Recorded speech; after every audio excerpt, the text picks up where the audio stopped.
At 69 years old, Mary made a decision everyone called madness.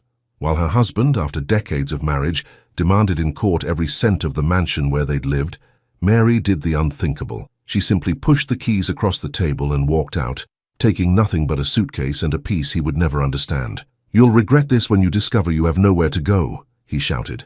But what he didn't know was that Mary was returning to the only place where she'd truly been happy, an old forgotten house in the suburbs that he considered trash. Stay with me until the end, because you'll discover what happened when Mary opened that door after 30 years. What she found hidden between those walls, and the way she transformed what remained of her life into an empire of affection, left her ex-husband and the entire neighborhood speechless. You're about to see that sometimes letting go of everything is the only way to finally gain what truly matters. And if stories of courage and new beginnings inspire you, subscribe to Dreams Don't Age, where we share real stories proving it's never too late to reclaim your life. The courtroom was smaller than Mary had imagined, but the weight of what was happening there felt enormous. She sat in a wooden chair that creaked every time she shifted, her hands folded in her lap, trembling slightly despite her efforts to appear calm. Across the room, her husband of 42 years sat with his attorney, a sharp-dressed man in his 30s, who kept glancing at his phone between moments of whispering strategy. Robert hadn't looked at her once since they'd entered. Not once. After 4 decades of marriage, of building a life together, of raising their son Daniel in the beautiful home they'd purchased when he was just a baby, Robert couldn't even meet her eyes. The proceedings had been going on for 3 months. 3 months of lawyers and depositions and financial disclosures and arguments over who deserved what from a marriage that Robert had decided quite suddenly was over. He'd filed for divorce on her 69th birthday. She'd woken up that morning expecting maybe breakfast in bed or at least a card. Instead, she'd found divorce papers on the kitchen counter of their mansion next to her coffee maker, with a note that said simply, "I need to be free to find myself before it's too late." Free, as if their entire life together had been a prison.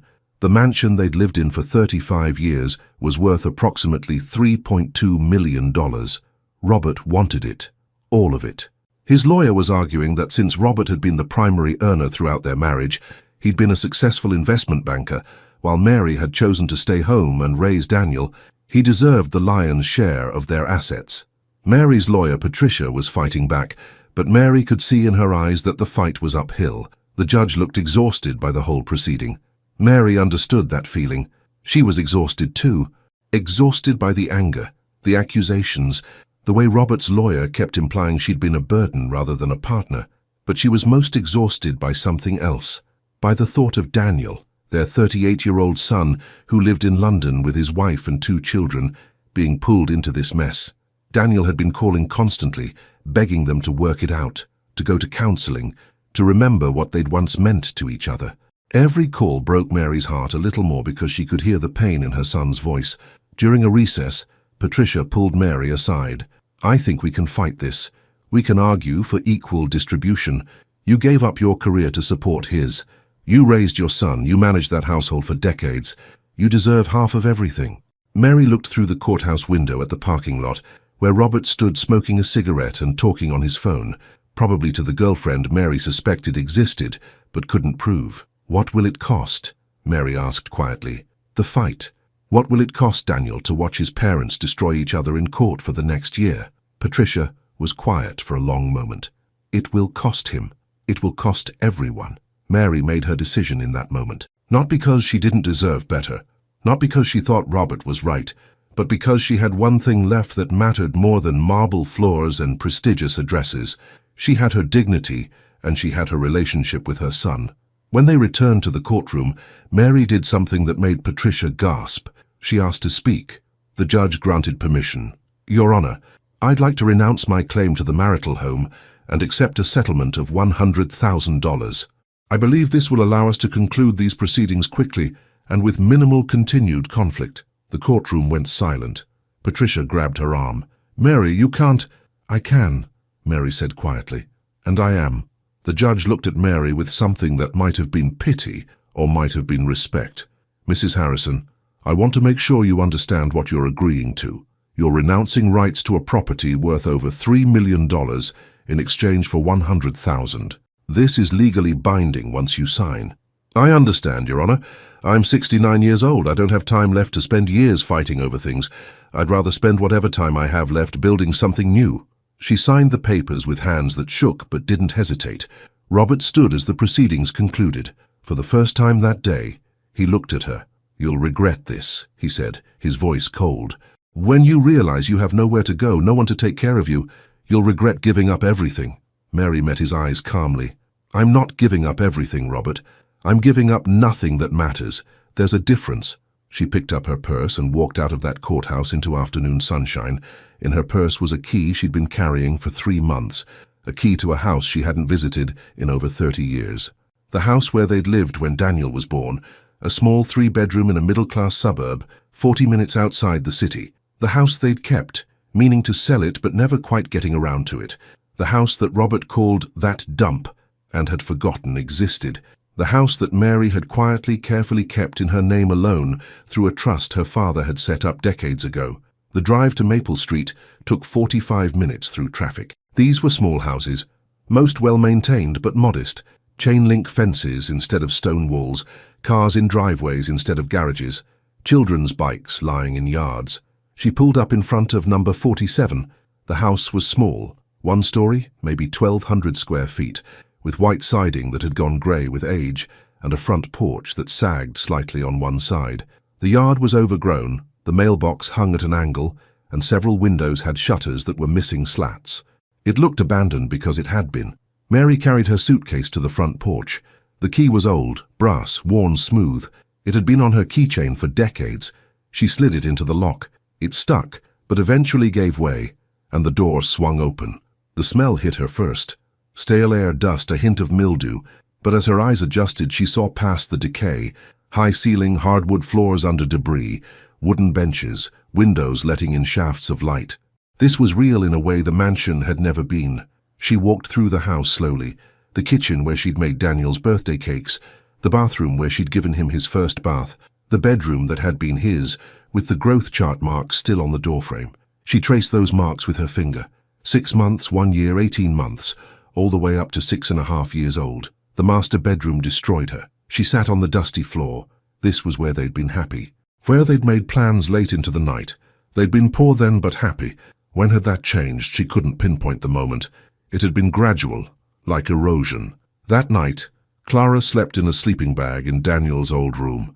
No electricity, no water working yet, no comfort. She should have been terrified. Instead, she felt alive. Mary woke to sunlight.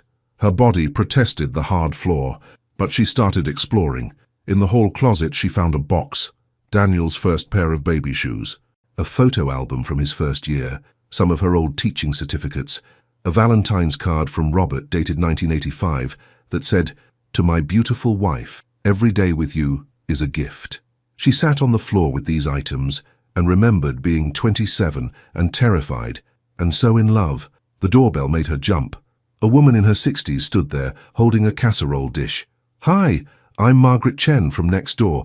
I saw someone moving in yesterday and thought I'd bring a welcome dish." Mary stared. When was the last time a neighbor had brought her food? "Thank you, that's very kind. Are you renting or buying?" "I own it. I lived here years ago and I'm starting over." Margaret's expression shifted to understanding without pity. "Welcome home. If you need anything, I'm at 49. After Margaret left, Mary sat with the casserole and that Valentine's card and those baby shoes, and she realized something profound. She'd spent 30 years accumulating things, but somewhere in all that accumulation, she'd lost what mattered. This house had her son's first steps marked on a doorframe, and memories soaked into the walls, and neighbors who brought casserole. Mary ate straight from the dish, and it was the best meal she'd had in months. 3 days later, Mary was on her porch when Robert's Mercedes pulled up. "This is where you ended up?" He didn't say hello. "This is where I chose to be." "Mary, this is ridiculous. You're 69 years old. You can't live like this." "I'm living just fine. I talked to my lawyer. If you come back, we can revisit the settlement." "I'm not coming back, Robert." His expression hardened. "When you run out of money, what then? You think you can survive on Social Security?" Mary set down her coffee carefully. "I survived raising our son while you worked 100-hour weeks. I survived managing a household on your starting salary when we had nothing. I survived your midlife crisis and your divorce papers, and your girlfriend who's probably younger than our son. I think I can survive this." "There's no girlfriend," he said, but his eyes shifted. His phone rang. The caller ID. "Victoria." "You should go, Robert. Victoria's calling." He left. Mary sat shaking with satisfaction, but his words stuck. The settlement money wouldn't last forever. What was her plan? Margaret appeared with coffee. "Ex-husband? That obvious?" Mary found herself telling Margaret everything. "You're the bravest person I've met," Margaret finally said. "But brave doesn't mean you have to do it alone. This neighborhood takes care of its own. My grandson's a handyman. Mrs. Patterson runs a community garden. The church has a job board, and I make a mean pot roast on Sundays. Why are you being so nice? I know enough. You chose peace over possessions. That's all I need to know." Mary started making calls. To utilities, to Margaret's grandson about repairs, to Daniel to say she was okay, and to the community college about photography classes. For the first time in decades, she felt exactly where she was supposed to be. 6 weeks later, Mary had a routine. Mornings working on the house with Tom, Margaret's grandson. Afternoons at the community garden Mrs. Patterson ran. The garden became her sanctuary. Raised beds of vegetables, a greenhouse, composting bins, a tool shed painted cheerful yellow. Mrs. Patterson was 73 with incredible energy. The secret is staying useful. The minute you think you're too old to matter, you start dying. Mary started showing up 3 mornings a week, pulling weeds, watering, harvesting. The garden introduced Mary to people. Marcus, a veteran who grew herbs. Yuki, a young mother with twins.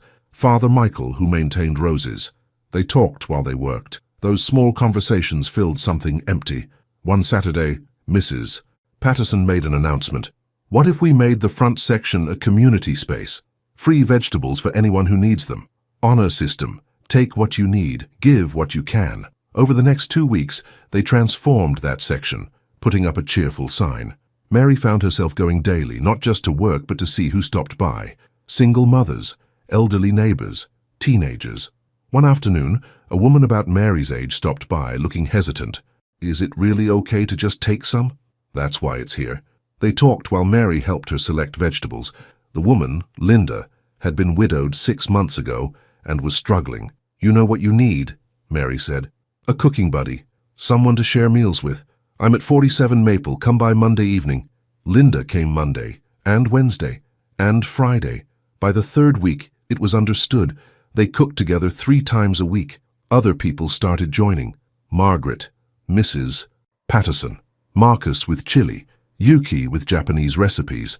Mary's house slowly filled with thrift store furniture, mismatched but cheerful. When people sat around that table, laughing and sharing food, it felt more like a home than the mansion ever had.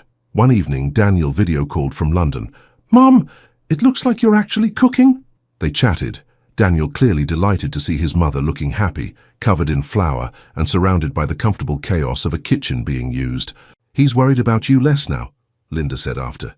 "I think I'm worried about me less now too," Mary admitted. The mansion had been beautiful but empty. This house was full but alive. She'd thought she was giving up everything. But standing in her small kitchen with flour on her hands and friends at her table, Mary realized she hadn't given up anything that mattered. Tom, Margaret's grandson, had become a regular fixture. Then, one morning, he showed up with someone else. "Miss Mary, this is my Uncle James. I mentioned you needed carpentry work on those cabinets." The man who stepped forward was probably in his mid-60s, with gray hair, warm brown eyes, and hands that showed years of work. "James Patterson," he said. "Related to Mrs. Patterson from the garden? So I'm being taken care of by the entire Patterson family?" "Pretty much," James said with a smile. James examined the kitchen cabinets. "These are original to the house? Good bones. They just need love. I could teach you how to refinish them if you're interested." "You'd teach me?" "Why not? It's not hard, just time-consuming." They started the next week. James would come over after work, and they'd work on the cabinets together. He taught her how to strip paint, how to sand, how to apply stain. They'd work for 2 or 3 hours, then Mary would make dinner and they'd eat together. She learned he'd been widowed 8 years ago, that he had 3 grown children, that he loved jazz and woodworking and terrible puns. He was easy to talk to, easy to be around. One evening, 6 weeks into the cabinet project, they were sitting on Mary's porch with iced tea. "You know what I appreciate about you?" James said. "You don't treat me like I'm too old to be useful, My kids are always trying to get me to slow down, retire fully. You can worry about someone and still respect their choices." They sat in comfortable silence. "Why did you give up the mansion?" James asked. "You didn't have to take less than you deserved." "I did take exactly what I deserved. I took my peace." The mansion was beautiful but empty, like living in a museum. Here I have neighbors who bring casserole and friends I cook with, and someone who teaches me carpentry. That's worth more than marble floors. James smiled. "You're not what I expected." "You're not tragic at all. You're just someone who decided to start over, and it's kind of amazing." Their friendship deepened. James started showing up for community dinners, garden work parties, no particular reason at all. Margaret teased Mary about it. "He likes you." "We're friends, Margaret. Friends who look at each other like that." One evening, the cabinets finally finished, James said, "I'm going to miss having an excuse to come over." "You don't need an excuse. You're always welcome." He looked at her seriously. "Mary, I'm going to be direct because we're both too old for games. I'd like to take you to dinner, not as teacher and student, as two people who enjoy each other's company." "I'd like that," she said. They went to a small Italian restaurant. At one point, James reached across the table and took her hand. "I'm not trying to replace anyone or fix anything. I just think you're remarkable, and I'd like to keep getting to know you." Mary looked at their joined hands. "I'd like that too." Walking to her car later, Mary realized she hadn't thought about Robert once all evening. She had her small house and her garden and her friends, and now maybe something more. The last stop had become a new beginning. The call came on a Tuesday morning in October, 4 months after Mary had moved to Maple Street.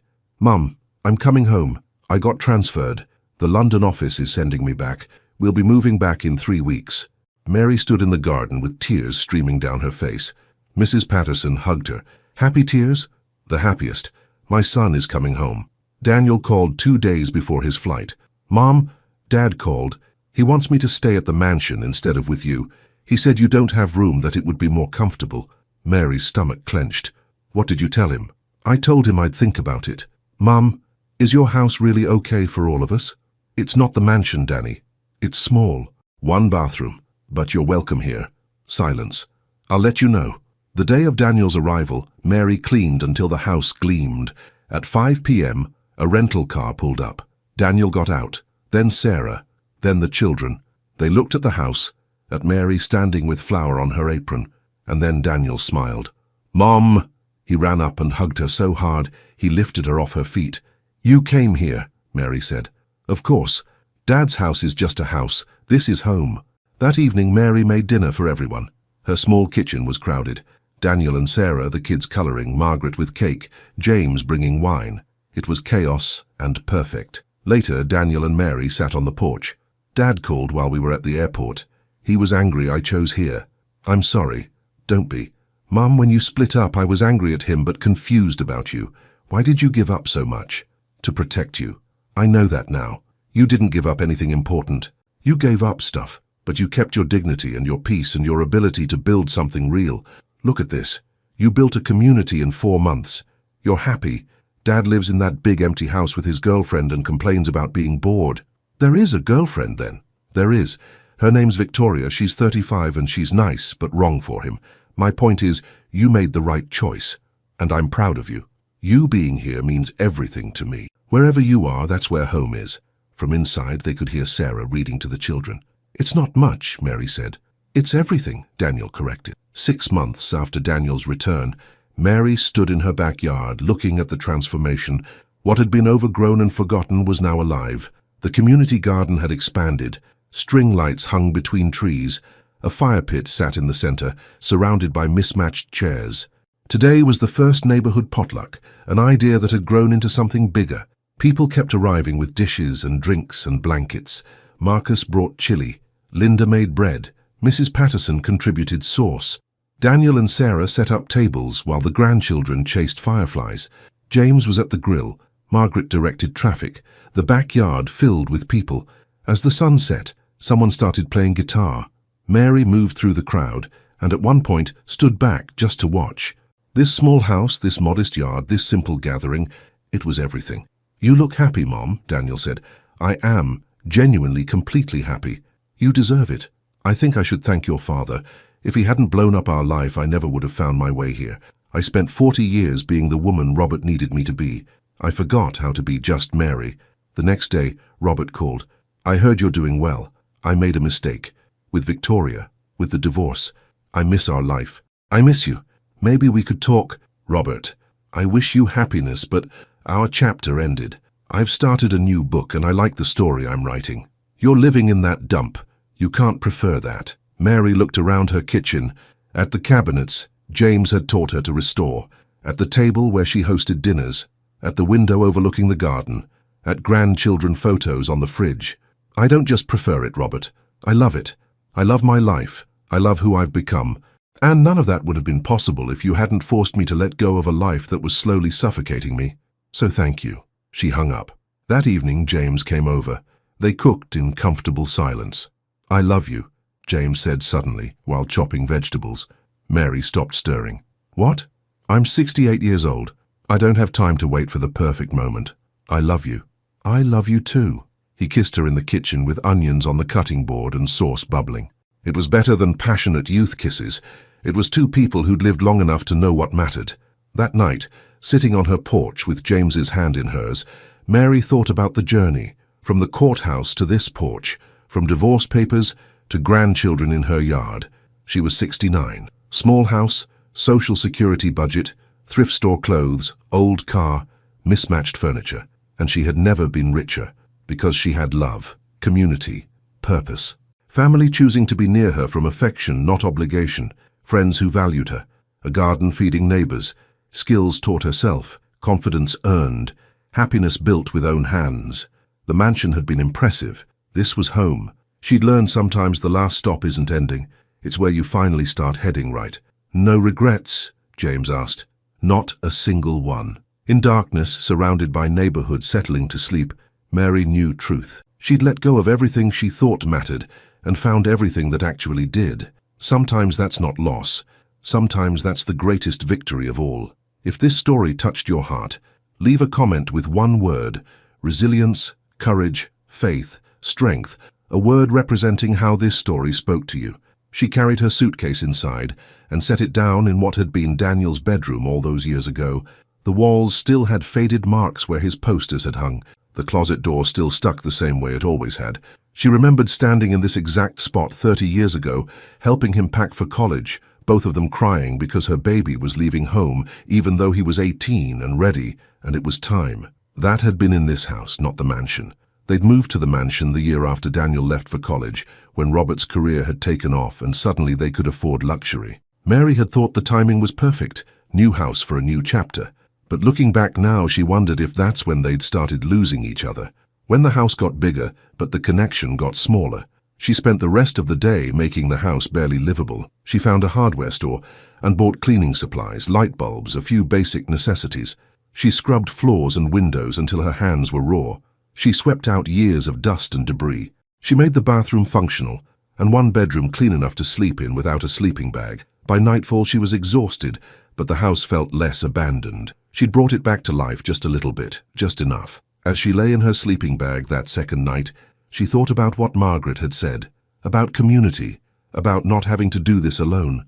Mary had spent so many years in that mansion neighborhood, where everyone was too busy or too important, or too focused on maintaining appearances to actually connect with each other, where asking for help was seen as weakness rather than wisdom. Maybe this could be different. Maybe she could build something here that wasn't just about survival, but about actually living. In the morning, she would start making calls. She would start accepting help. She would start building whatever came next. And she realized that despite everything she'd lost, despite the divorce and the betrayal and the uncertainty, she felt something she hadn't felt in years. She felt hopeful. The next morning, Mary called Margaret's grandson, Tom, about the porch repairs. He came that afternoon, a 25-year-old with kind eyes and a patient demeanor. This porch is pretty rough, he said honestly, but it's fixable. The bones are good, just needs attention. They talked about what needed doing, what it would cost, what Mary could afford. Tom quoted her a price that was reasonable and offered to teach her some basics so she could help and save money. I don't know if I'm capable of learning construction at 69, Mary admitted. My grandmother learned to tile her bathroom at 75, Tom said. If you're willing to try, I'm willing to teach. They started work the next day. Tom was patient. showing Mary how to remove rotted boards, how to measure properly, how to use tools she'd never touched before. Her hands got blisters that became calluses. Her back ached. But there was something deeply satisfying about fixing things with her own hands, about making something better through her own effort. Margaret started stopping by with lunch for both of them. Other neighbors began slowing down to watch, to chat, to offer encouragement. Mrs. Patterson from the community garden came by with tomatoes and an invitation. "We work Tuesday, Thursday and Saturday mornings if you're interested. It's good exercise and good company." Mary showed up that Tuesday. The garden was more beautiful than she'd realized from the street.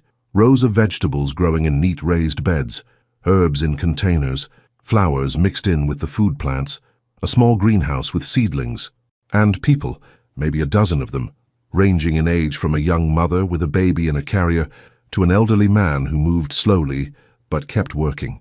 Mrs. Patterson introduced her around. "Everyone, this is Mary. She just moved back to Maple Street. Mary, this is everybody." They welcomed her without questions, just handed her gloves and showed her what needed doing. Mary found herself weeding a row of beans next to Marcus, the Iraq veteran. They worked in comfortable silence for a while before Marcus said quietly, "I heard you left a fancy place to come back here. That took guts." "Or stupidity," Mary said. "I'm not sure which yet. Courage usually looks like stupidity from the outside, but from the inside it's just doing what you have to do to survive." They kept working, and Mary thought about that. Survival. That's what this was.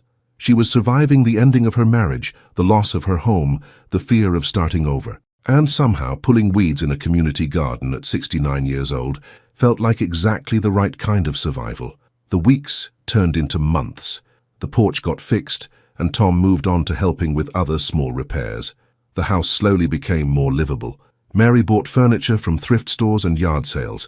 Nothing matched, but it was hers, chosen by her, paid for with her own money. She set up her small kitchen with dishes that didn't coordinate but worked. She hung pictures on walls, mostly photos of Daniel at various ages, a few landscapes she'd picked up at estate sales.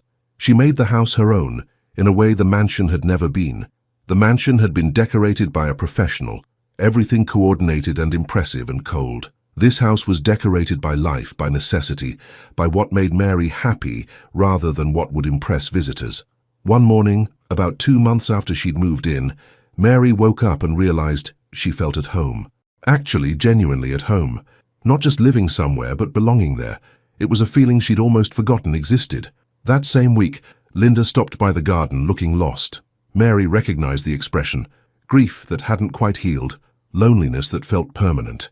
The struggle of figuring out how to exist when the person you'd built your life around was suddenly gone. She knew that feeling intimately. They started talking, and by the end of the conversation they'd made plans to cook together. What started as a practical arrangement, two people who didn't want to cook for one, became genuine friendship. Linda was funny and smart and kind. She'd been a teacher before retiring, loved mystery novels, and made terrible puns that reminded Mary of Daniel at his worst. They fell into an easy rhythm. Mondays, Wednesdays, and Fridays they'd cook together, alternating houses. They'd try new recipes, laugh at failures, celebrate successes. Sometimes other people joined them. Margaret with her stories of 3 ex-husbands, Mrs. Patterson with vegetables from the garden, Marcus with his famous chili, Yuki with her twins and her incredible Japanese dishes. Mary's small dining table became the center of a community she hadn't known she was building. People came not just for the food, but for the company, the conversation, the sense of belonging. And Mary, who'd spent so many years hosting elaborate dinner parties at the mansion where the food was catered and the conversation was careful and the whole thing felt more like performance than connection, found genuine joy in these chaotic, imperfect, deeply human gatherings.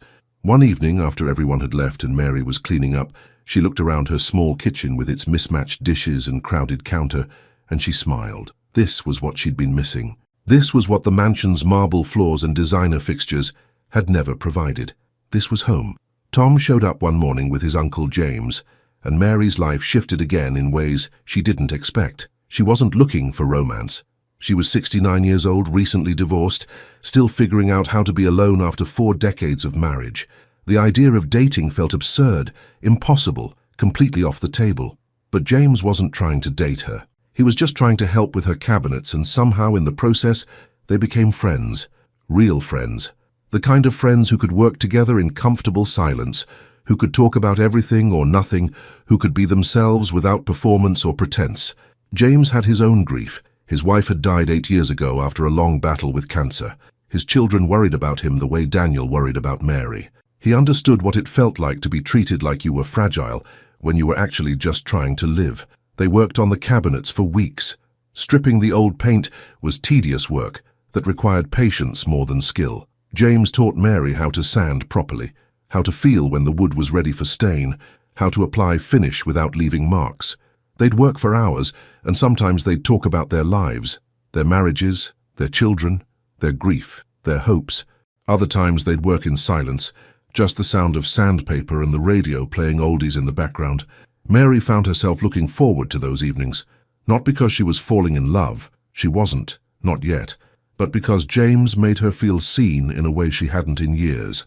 He valued her opinions, he laughed at her jokes, he listened when she talked, he treated her like a capable adult rather than someone who needed protecting. One evening they were sitting on the porch after finishing a section of cabinets, drinking iced tea and watching the neighborhood settle into dusk. Kids were being called in for dinner, dogs were being walked. Somewhere down the street, someone was grilling. "I like it here," James said. "The neighborhood or my porch?" Mary asked. "Both, but I meant your porch specifically. It's peaceful." "You're peaceful." Mary laughed. "I'm a 69-year-old woman who gave up a mansion to live in a 1,200-square-foot house. Most people would call that a breakdown, not peaceful." "Most people are idiots," James said simply. "You did something brave. You chose what mattered over what looked good. That's rare." They sat in comfortable silence for a while longer. Then James said, "Can I ask you something personal?" "Sure." "Do you regret it? The divorce, the settlement, all of it?" Mary thought about that honestly. "I regret that my marriage ended. I regret that Robert decided I wasn't enough after 42 years. I regret that I didn't see it coming, didn't fight harder to save what we had. But giving up the mansion? No, I don't regret that at all. That house was beautiful, but it wasn't a home. This is a home." James smiled. "That's what I thought you'd say. You're remarkable, you know that." Mary felt her cheeks warm. "I'm just doing what I have to do." "No, you're doing what you chose to do. There's a big difference." As their friendship deepened into something that might become more, as the cabinets got finished and James kept finding reasons to come by anyway, as Mary found herself thinking about him when he wasn't there and smiling when he was, she realized something important. She didn't need a man to complete her. She'd learned that. She could build a life on her own, find meaning and purpose and joy without a partner. But that didn't mean she had to be alone forever. It just meant that if she chose to let someone in, it would be because she wanted them in her life, not because she needed them to survive. And James? She wanted James in her life, not to fix her, or save her, or complete her, just to be there, to share the good days and the hard ones, to work on projects together and sit on the porch at dusk and build something new that was just theirs. So when he asked her to dinner, she said yes. When he took her hand across the table at the Italian restaurant, she didn't pull away. When he told her he thought she was remarkable, she let herself believe it might be true. The last stop wasn't just about leaving the mansion behind. It was about opening herself up to new possibilities, new connections, new kinds of love that she'd never imagined at this stage of life. When Daniel called to say he was moving back, Mary cried so hard she had to sit down. "Are you okay, Mom?" he asked, concerned. "I'm perfect," she managed. "I'm just so happy." The 3 weeks before his arrival felt like preparation for the most important event of her life. Mary cleaned obsessively. She painted Daniel's old room a fresh, warm color. She set up the third bedroom for the grandchildren, buying twin beds at a thrift store and cheerful bedding on sale. She made space in closets and cabinets. She prepared, but she also worried. The house was small. The bathroom was tiny. There was only one shower. The kitchen could barely fit 4 people. Would it be enough? Would Daniel regret choosing to stay here instead of Robert's mansion, with its 5 bathrooms, and game room and pool? When Daniel called 2 days before arriving to say Robert had offered the mansion, Mary's heart sank. She told him the truth, that her house was small, but he was welcome. And then she waited. The waiting was agony. She tried to prepare herself for disappointment, for the possibility that comfort would win over connection. She wouldn't blame Daniel if it did, but when that rental car pulled up, and Daniel got out and looked at her house and her yard, and her with flour on her apron, and then smiled that genuine, unguarded smile and ran up to hug her. Mary knew everything was going to be okay. "You came here," she said, crying into his shoulder. "Of course I came here. This is home." That evening, cooking dinner for her son and his family in her small, crowded kitchen, with Margaret stopping by and James bringing wine and the grandchildren colouring on the floor, Mary understood something profound. The mansion had impressed people, but this house brought people together. The mansion had been about showing success. This house was about sharing life, and Daniel chose life over luxury. He chose connection over comfort. He chose her. Later, sitting on the porch with him while Sarah got the kids ready for bed, Daniel said something that healed a wound Mary hadn't realized was still bleeding. "I'm proud of you, Mom. When you and Dad split up, I was so confused. Why would you give up everything? But you didn't give up everything. You gave up stuff. You kept what mattered. Your peace, your dignity, your ability to build real connections. Look at what you've created here in just a few months. You have a community. You have purpose. You're genuinely happy." Meanwhile, Dad lives in that mansion with his 35-year-old girlfriend and complains about being bored. Mary had to laugh through her tears. There really is a girlfriend. Her name's Victoria. She's nice enough but completely wrong for him. But that's his problem now, not yours. My point is, you made the right choice, and I see that now. You being here means everything to me. Wherever you are is home, Mum.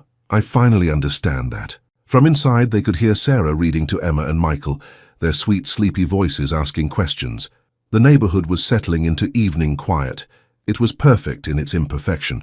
"It's not much," Mary said, gesturing at her small house. "It's everything," Daniel said.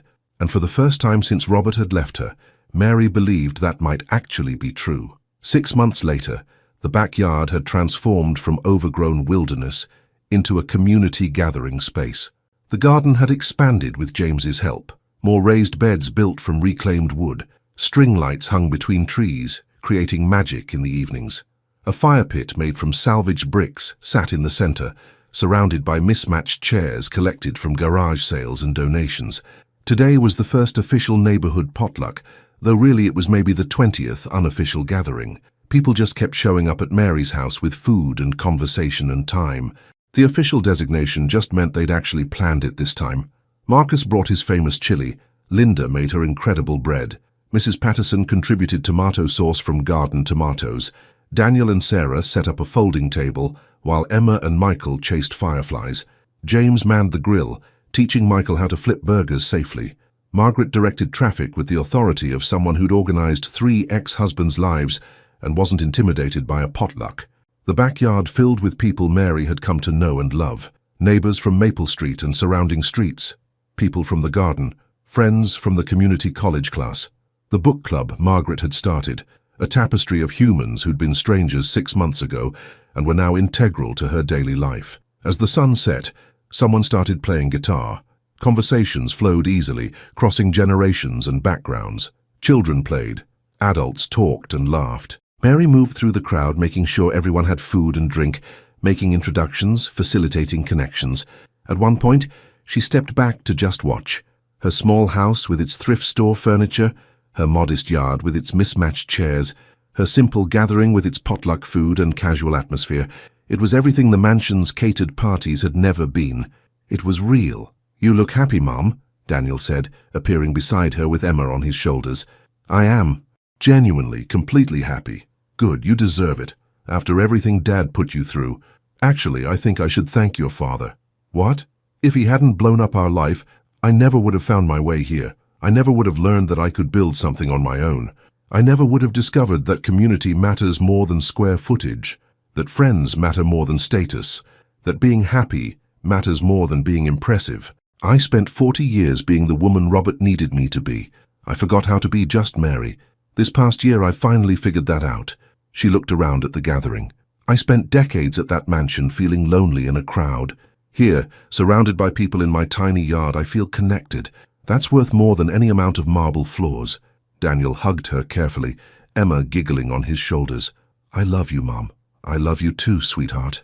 The next day, Mary's phone rang with a number she recognized, but hadn't heard from in months. Robert. She almost didn't answer, but curiosity won. "Mary, I heard through Daniel that you're doing well." "I am, thank you." Silence. Then, I made a mistake. With Victoria, with the divorce, with all of it. I miss our life. I miss you. I was thinking, maybe we could talk about reconciling. You could move back to the mansion. We could start over.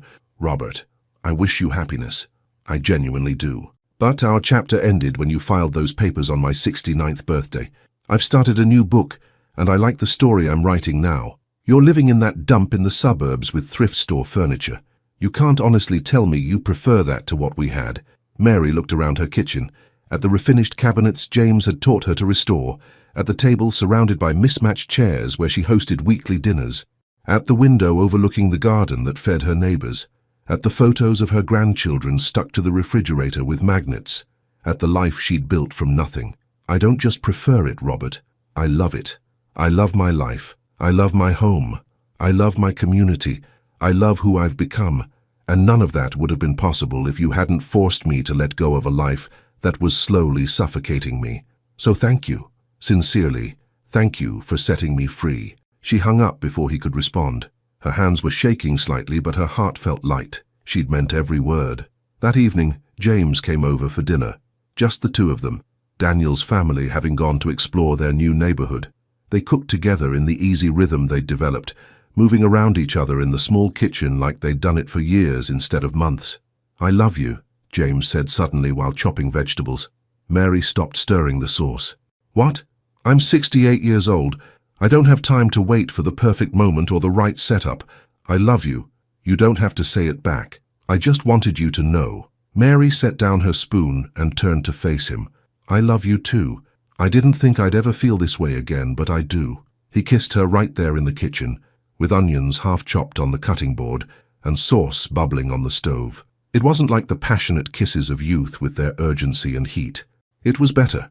It was the kiss of two people who'd lived long enough to know exactly what mattered and what didn't. After dinner, they sat on the porch in the darkness. James took her hand. No regrets? Not a single one. And sitting there in the darkness, surrounded by the sounds of her neighborhood settling into sleep, dogs barking in the distance, the soft music from someone's radio, the rustle of leaves in the gentle breeze, Mary knew she was telling the absolute truth. She'd let go of everything she'd thought mattered and found everything that actually did. The mansion with its marble floors and prestigious address, the designer furniture and catered parties, the appearance of success and the trappings of wealth. She'd let it all go. And in return, she'd found a small house that felt like home, a garden that fed her neighbors, friends who valued her for herself, a community that cared, a son who chose connection over comfort, grandchildren who ran through her yard with muddy feet and didn't care that nothing matched, a man who loved her not for what she had, but for who she was. Skills she'd taught herself, carpentry and gardening and cooking and building, confidence she'd earned through doing hard things, peace she'd found by choosing it over everything else, happiness she'd built with her own hands, one small choice at a time. Sometimes the last stop isn't an ending at all. Sometimes it's just the place where you finally figure out what direction you should have been heading all along. Sometimes letting go of everything is the only way to discover what you were meant to hold on to. Sometimes the mansion you think you want is actually a prison, and the small house you're afraid of is actually freedom. Mary had learned all of that at 69 years old, and she'd learned one more thing, perhaps the most important thing of all. It's never too late. It's never too late to start over. It's never too late to build something new. It's never too late to find community, purpose, love, joy. It's never too late to become who you were always meant to be. The world will tell you otherwise. People will doubt you. They'll call you crazy or stupid or irresponsible. They'll tell you to act your age, to be realistic, to settle for what you have. But you don't have to listen. You can choose differently. You can walk away from the mansion and toward the small house. You can trade marble floors for mismatched furniture. You can let go of impressive and reach for authentic. You can choose peace over possessions, community over comfort, happiness over status. And you can do it at 69 or 79 or 89, because it's never too late to reclaim your life. If this story touched your heart in any way, please leave a comment with just one word: resilience, courage, faith, strength, hope, whatever word represents how this story spoke to you. Because sometimes all we need is one word to remind us that we're not alone in this journey.